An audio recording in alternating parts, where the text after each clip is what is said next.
Trizac. L'original.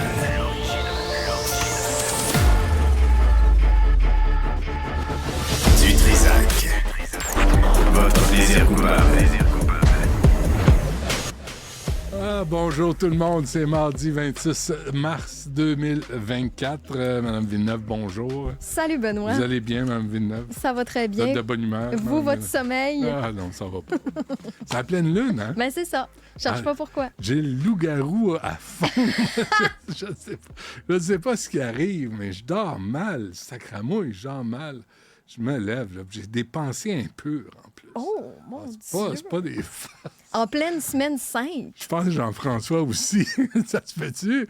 Non, ben non, jamais les autres. Hein? Ben non, pas toi. Mario Cecchini sera avec nous. C'est le patron de la Ligue de hockey junior maritime du Québec. T'sais, moi, c'est Sophie qui m'a dit... Pas majeur? C'est plus majeur. Ah. Non, lui, il change ça de même.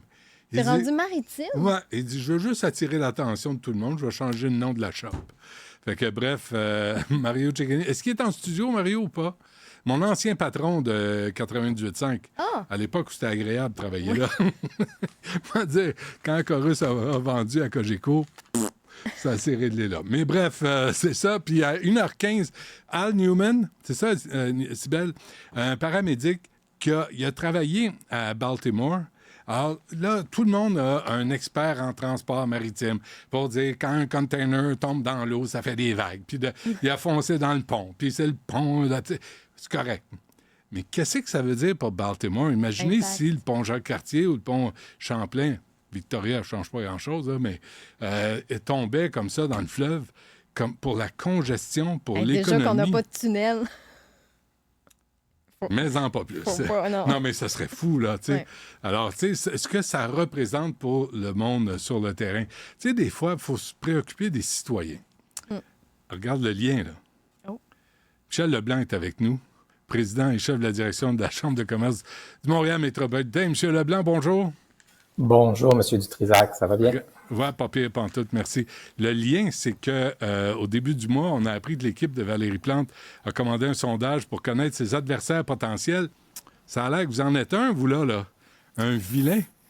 Moi, j'ai rien fait du tout. Le parti de la mairesse a sondé des gens, a mis des noms dans une liste, puis le mien est apparu. Depuis ce temps-là, je dis juste, moi, j'ai un travail à faire, je fais mon travail.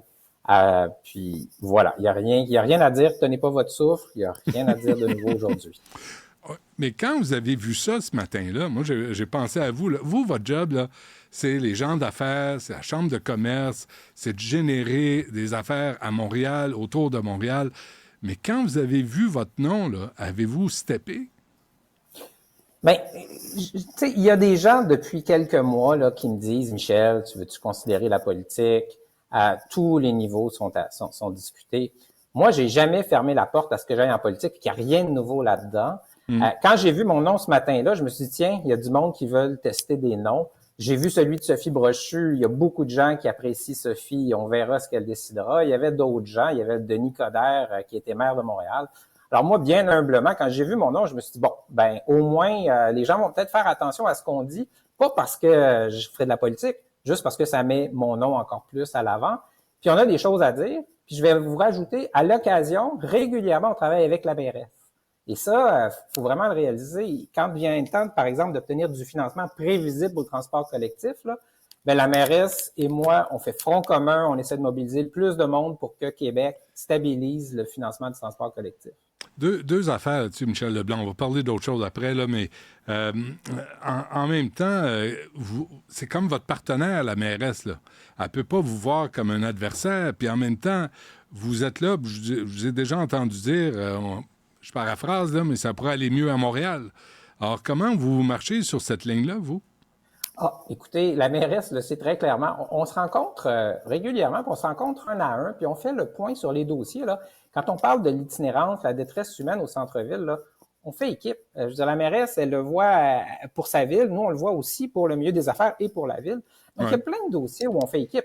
Maintenant, il y a des dossiers, là, par exemple, le fameux 20-20-20, les contraintes au projet de construction. Il manque de logements à Montréal, on voudrait que ça s'accélère. Ben, la mairesse, elle le sait très clairement. On sort très critique de la ville et de la façon dont la ville travaille. On le faisait il y a un mois, on va le faire dans un mois jusqu'à ce que ça soit réglé. M'avez-vous dit que vous avez été approché au fédéral, au provincial aussi? Ah, je vous le dirais. J'étais en poste depuis 6 mois, M. Dutrisac, que des gens m'ont dit, à la prochaine élection, on peut-tu compter sur toi?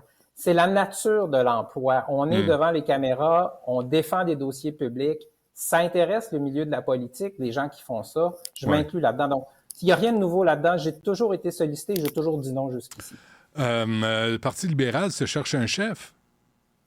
Il y a des noms excellents qui circulent. Le mien ne circule pas vraiment. Les gens m'en parlent. Pas vraiment, parce que moi, je vais vous dire ma prévision, là, puis je fais pas de politique là-dedans, mais ma prévision, c'est que ça doit être quelqu'un de jeune. C'est pas clair que le Parti libéral va prendre le pouvoir dans 2 ans, dans 3 ans. Donc, ça doit être quelqu'un qui est capable d'être là pendant peut-être 7, 8, 9, 10 ans. Ouais. Je vais vous dire humblement, je regarde la couleur de nos barbes, vous et moi. On est un petit peu plus âgés que ces gens-là. Je pense qu'ils vont reprendre les rênes du Parti libéral ou des autres formations politiques. Moi, M. Leblanc, c'est tendu, mon affaire. Là. Je vais chez la coiffeuse, puis elle me fait des mèches, puis elle m'arrange la... Donc, c'est correct. Je comprends ce que vous voulez dire. OK. Fait que ça, pour la politique municipale, là, on repassera, mais il y a quand même un taux d'insatisfaction. Il y a quand même du travail à faire. Puis vous n'êtes pas insensible à ça. Là. J'imagine que vous avez des idées, puis peut-être que vous aimeriez les mettre en action. Bien, écoutez, moi, mon rôle présentement, là, c'est toujours de parler au milieu des affaires en disant qu'est-ce qui va bien, qu'est-ce qui va moins bien, qu'est-ce qu'on doit changer. Et souvent, ils vont me dire, Michel, il y a des choses, là, mais on ne peut pas vraiment le dire à la ville, c'est notre client, c'est notre partenaire. Ou même chose avec les 2 autres paliers de gouvernement. Donc, mon travail, c'est d'aller passer ces messages-là. C'est pour ça qu'on existe et aussi pour servir les PME. Présentement, il y a des PME qui souffrent. Si on est une petite PME au centre-ville de Montréal, là, puis on a le moindrement une dette avec des taux d'intérêt qui sont élevés, on cherche des gens, on cherche de la main-d'œuvre.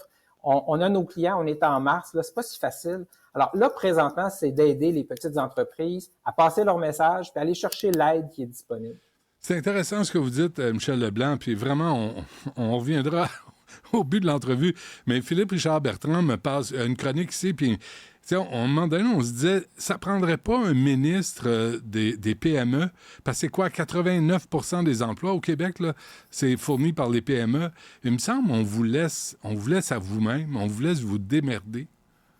Bien, c'est vrai que là, les PME souffrent, puis c'est un effet post-pandémique là, où les entreprises ont été fragilisées, mais ils ont reçu de l'aide. Le jour où l'aide cesse, là, les entreprises, c'est la dure réalité. Il y a de leurs clients qui sont passés en web. Alors, pour ce qui est de la politique, moi, je pense que ça prend des mandats clairs. Moi, je vais vous dire, le ministre Fitzgibbon, je pense qu'il fait un bon travail, mais c'est vrai qu'il y en a beaucoup sur la planche de travail. Donc, il travaille avec des adjoints, des ministres adjoints. Clairement, les PME vont avoir besoin d'aide dans la prochaine année. Donc, l'équipe à Québec, l'équipe à Ottawa vont devoir agir, là, c'est clair dans mon esprit. Vous avez vu l'article dans la presse, c'est comme vendredi, le 21 mars, on parlait de la migration interrégionale, puis Montréal est de moins en moins attrayant pour les gens qui habitent en dehors de Montréal au Québec. Puis une des raisons dans la presse, pas dans Montreal Gazette, c'est parce qu'on haït les Anglos, puis évidemment, on est des pas fins, mais dans la presse, on dit le taux de chômage est aussi bas en région qu'à Montréal. Vous parlez des commerces, des PME qui cherchent des travailleurs. C'est rien pour aider, ça? Mais il faut nuancer tout ça. D'abord, moi, quand on dit que le taux de chômage est aussi bas maintenant en région qu'à Montréal, je dis tant mieux. Pendant longtemps, là, il y avait des régions qui souffraient beaucoup. Ça voulait dire que les jeunes quittaient, donc tant mieux de ce point de vue-là. Deuxièmement, la réalité de Montréal, comme les grandes villes à travers le monde, c'est là que les immigrants s'installent. Quand vous parlez de la migration interrégionale qui est au désavantage de Montréal, mais la population s'accroît. Elle s'accroît pourquoi? Parce que les nouveaux arrivants ont comme premier réflexe de s'installer là. Et c'est normal que progressivement, plusieurs d'entre eux vont déménager dans les couronnes, puis on le voit maintenant ailleurs au Québec. Et c'est ça qu'on veut. On veut pas que Montréal soit complètement une ville cosmopolite, puis le reste du Québec soit une ville uniforme, francophone, blanche. Donc, de ce point de vue-là, qu'il y a de la migration interrégionale, moi, je trouve pas que c'est grave. Puis le dernier point, c'est si on a des développements économiques, là, prenez Bécancour, là, tout le pôle batterie électrique, ben ils ont besoin de personnel, ils ont besoin de gens dans ce coin-là. Alors, encore là, que moi, la population se mette là où il y a des bonnes jobs, à grandeur du Québec, pourquoi pas? Ce qui m'intéresse, évidemment, c'est que l'économie de Montréal aille bien. l'économie de Montréal va bien. Le centre-ville souffre. Et ça, vous et moi, on travaille au centre-ville, ça teinte notre regard. Mais Ouais. dans la région métropolitaine, ça va bien. Mais en même temps, on se parlait. Ce matin, là, je lisais, je sais pas si vous avez vu le New York Post, là, puis je veux pas partir sur une balloune, mais je veux dire, la criminalité à New York, la criminalité dans le métro, les problèmes de santé mentale, un policier qui se fait abattre en pleine rue en fin d'après-midi, ça commence à ressembler un peu à ça, là, Montréal, là, en modèle réduit. Mais quand même, tu sais, on a parlé du métro, on parle d'incidents dans le métro, le sentiment d'insécurité, vous en avez parlé, l'itinérance, la criminalité. On s'est parlé, vous et moi, de la perte des festivals. Juste pour rire, la fermeture de commerce puis de restaurants. Il me semble que, moi, à votre place, c'est 1 an et demi, les élections, là. Il me semble que...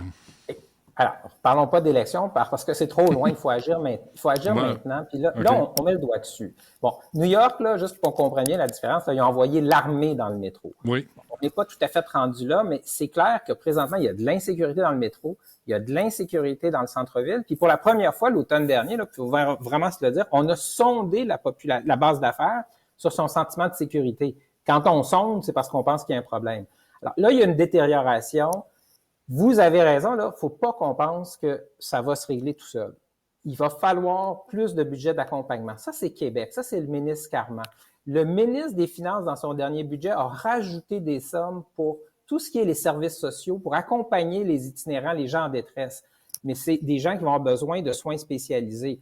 La ville elle-même, la sécurité, donc la police, la propreté, l'hygiène, parce qu'on le voit, quand les quartiers se détériorent, quand il y a des graffitis partout, quand il y a des vitres brisées, ça dégénère très rapidement, ces coins-là. Donc là, il faut mettre 2 fois plus d'efforts pour que, surtout dans la partie est du centre-ville, mais aller dans le coin d'Atwater, c'est aussi difficile. Oui, c'est vrai. Il faut agir sur le centre-ville. Et là, ben vous avez un rôle à jouer parce que il faut que les gens soient conscientisés qu'ils peuvent jouer un rôle. Moi, je le dis, les commerçants là, qui se plaignent que la ville est sale, ben, regardez devant chez vous. Regardez devant votre commerce, là. Puis le matin, prenez un petit 15 minutes, nettoyez.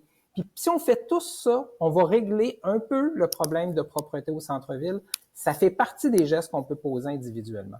Mais en même temps, vous avez mentionné, avant qu'on tienne, M. Leblanc, là, vous avez mentionné les graffitis. À Montréal, là, au Québec, mais à Montréal, là, tu peux rien construire sans qu'un mois plus tard, ça soit recouvert de graffitis. Il n'y a pas de conséquences aux graffitis. C'est pas pris au sérieux. Les gens, là, c'est encore ça la règle. J'avais fait une entrevue il y a une dizaine d'années là-dessus. C'est comme 100 piastres d'amende puis une lettre d'excuse à des gens qu'on attrape en train de faire un graffiti sur une propriété privée. Il faudrait peut-être commencer à prendre ça au sérieux parce que ça fait partie des symboles d'insalubrité pour une ville. Je pense qu'il y a 2 axes là-dessus. Il y en a un, vous l'avez dit, là, c'est la responsabilité du graffiteur ou de ses parents quand c'est des mineurs. Ouais. Ça prend des amendes salées aux parents. Et ça devient de la responsabilité de ce côté-là. La ville elle-même, puis il y a des arrondissements. Là, prenez l'arrondissement de Verdun. Là, ils ont une politique d'enlever les graffitis. Je pense que c'est en 36 heures. Donc, ce que ça veut dire, c'est que si tu es un graffiteur, là, c'est plate parce que ton graffiti, il s'en va vite. Si on est habile au niveau de la ville à diminuer la présence des graffitis rapidement, ça va aussi rendre ça plate pour les jeunes qui aiment ça graffiter partout. Maintenant, après ça, il y a la criminalité. Puis là, la criminalité, c'est un autre enjeu. Ils veulent marquer leur territoire. Puis là, ça devrait être tolérance zéro sur les marques de territoire par les criminels. Ouais. Avant qu'on se quitte, qu'est-ce que les gens d'affaires vous disent ces temps-ci? Là? Vous en avez parlé un peu, là, mais le printemps arrive. Je pense aux terrasses qui vont peut-être s'installer si les restaurateurs sont ouverts et s'ils n'ont pas peur d'avoir du vandalisme. Qu'est-ce qu'on vous dit, M. Leblanc? Ils nous disent d'abord qu'ils ont hâte que les touristes reviennent. Le mois de mars, c'est un mois difficile. Le février était dur, mars est difficile. Ils ont hâte que les touristes reviennent. C'est pour ça que les festivals, c'est important. La propreté, c'est important. Puis ce qu'ils veulent aussi, là, c'est que le centre-ville soit sécuritaire pour que les gens, les travailleurs puissent venir. Les travailleurs, présentement, là, ils sont incertains. Là. Est-ce que ça me tente d'y aller? Ben, il faut que ça soit le fun d'être au centre-ville. À la fin de la journée, traîner, aller sur une terrasse. Puis ça va revenir. Le dynamisme va revenir, c'est clair. OK. Vous allez me le dire, hein, si vous vous lancez en politique? Promis. OK, parfait. Vous n'allez pas faire ça dans mon dos, là. Vous allez me le dire, le sacramouille, là. Je veux le savoir. Mais ça doit jouer dans la tête, hein? Vous avez sûrement eu une conversation à la maison pour considérer tout ça. J'ai une conversation avec moi-même. Je suis en paix avec moi-même. Retenez pas votre souffle, là. Vous allez devenir bleu. Ça va. C'est bon. Michel Leblanc, président et chef de la direction de la Chambre de commerce du Montréal métropolitain. Merci. À la prochaine. À bientôt. Au revoir.